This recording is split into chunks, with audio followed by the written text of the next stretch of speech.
perdeu a presença do Senhor. Eles decaíram tanto que chegaram ao ponto em que os sacerdotes, que eram os filhos de Eli, eles se envolviam em prostituição na porta do templo da igreja do Senhor.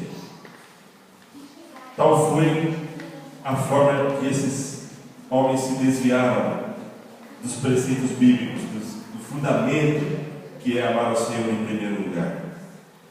Esta geração de Eli é um exemplo clássico do que nós não devemos jamais seguir, pois pecou gravemente contra o Senhor, e por isso o Senhor a julgou. E qual foi o motivo pelo qual essa geração perdeu a presença de Deus? Onde foi que essa geração falhou? Ela falhou ao fazer da presença de Deus, da presença do Senhor, somente como um amuleto. Essa geração, ela não buscava o Senhor para adorar. Quase ninguém mais ia até a cidade que era Siló, onde estava o templo. As pessoas já não estavam mais interessadas em ir à casa do Senhor e buscar a face do Senhor, muito menos adorar ao Senhor. Mas quando chegava a hora das dificuldades, parece que nós vemos muito isso nos dias de hoje.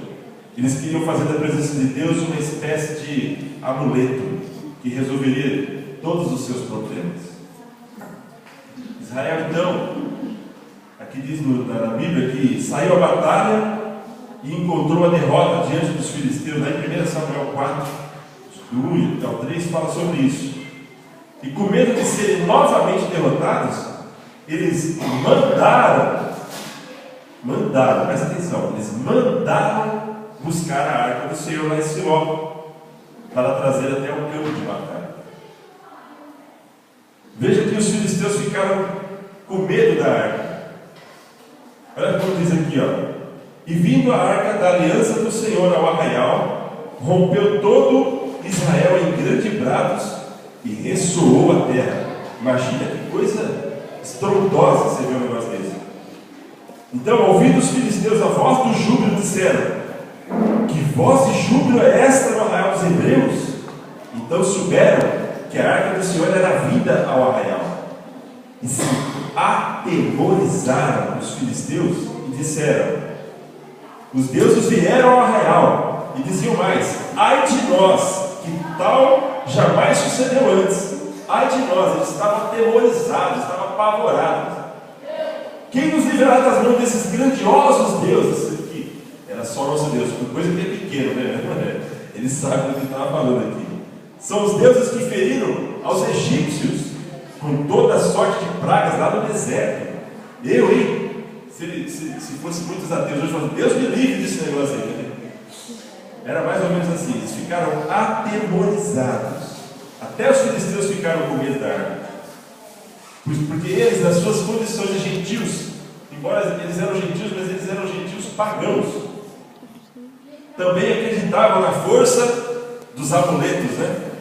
Isso nos mostra que os filhos de Israel já haviam adotado essa forma mundana de pensamento. Então, para essa geração dos filhos de Israel, Deus já não era mais o Criador e sustentador de todas as coisas.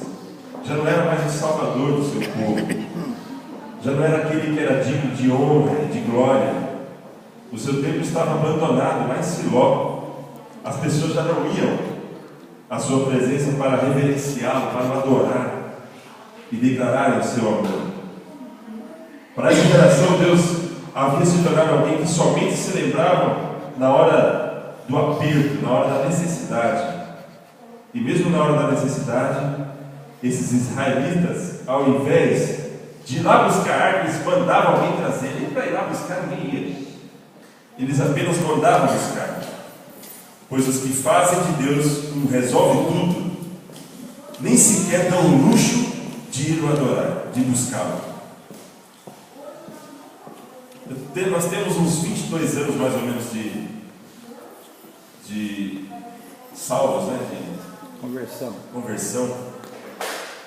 22 anos. E eu já vi, nesse tempo nós já vimos muitos que não se importaram em buscar a presença do Senhor.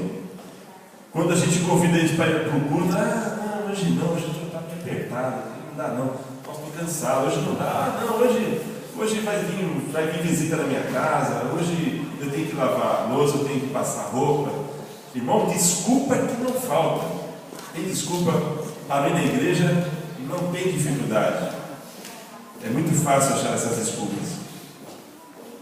Mas se acontece alguma coisa, quando eles estão numa situação difícil, eles nem precisam chamar, eles aparecem. Inclusive chama até você para ir lá orar na casa deles, lá se possível, né? Eles não dão o luxo de vir buscar a presença do Senhor. Eles mandam alguém, manda alguém lá, manda o pastor da minha casa lá para benzer minha casa. Já falaram de você, pastor? Boa, boa. Só um pouquinho. Mas a nossa geração, queridos, precisa entender, precisa aprender a temer e amar ao Senhor, ao invés de querer tratá-lo como um empregadinho. A geração de Eli não buscou ao Senhor, ela fez dele um mero resolvedor de encrencas, e por isso acabaram perdendo a sua presença. Porque lá em 1 Samuel fala que então, pelejaram os filisteus, Israel foi derrotado e cada um fugiu para a sua tenda.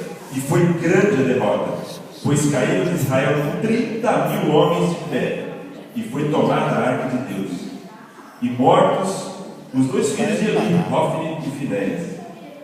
Então eles perderam a presença do Senhor. Essa perda foi algo tão terrível, que até a nora de Eli, ela sofreu mais com a perda da arca do Senhor do que com a morte do sogro e do marido. Olha o que ela fala aqui, a Bíblia fala em 1 Samuel 4,19. Estando a sua nora, a mulher de Finéias grávida, e próximo do parto, ouvindo estas novas, de que a arca de Deus fora tomada, e de que seu sogro e seu marido morreram, encurvou-se e deu à luz, porquanto as dores lhe sobrevieram. Ao expirar, disseram as mulheres que assistiam: não temas, pois tiveste um filho. Ela, porém, não respondeu e nem fez caso disso, mas chamou o menino Icabode, dizendo: foi-se a glória de Israel. Isto ela disse porque a casa de Deus, a arca de Deus, fora tomada, e por causa do seu sogro e seu marido.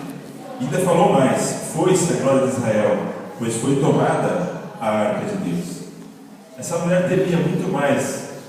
Ela sabia muito mais do que tinha acabado de perder do que os próprios sacerdotes da época e seus filhos, porque ela sofreu mais por essa perda da arca do que pela morte do sogro e do filho. E em nossos dias, queridos, muitas vezes essa palavra vem apenas como alerta, porque eu sei que quem está aqui hoje são pessoas que buscam a Deus e o adoram em espírito de verdade. Mas em nossos dias a igreja está vivendo esse perigo. Estamos deixando de adorar ao Senhor pelo que Ele realmente é, e o estamos buscando somente pelo que Ele faz.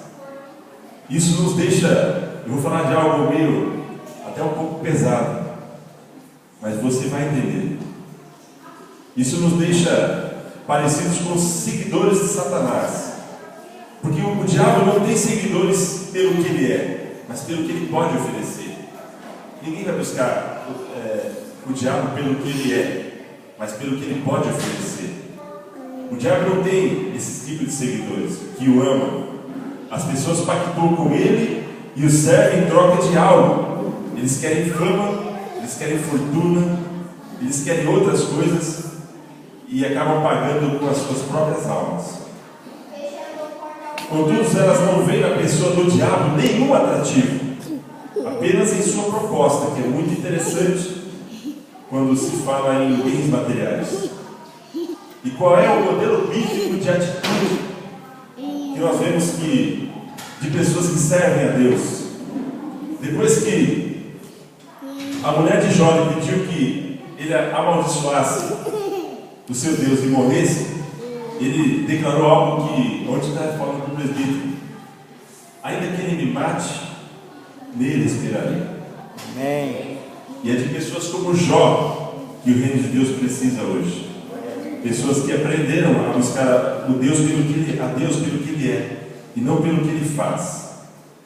Isso não quer dizer que nós não podemos buscar a Ele pelo que Ele faz também. E sim que não devemos esquecer o que Ele é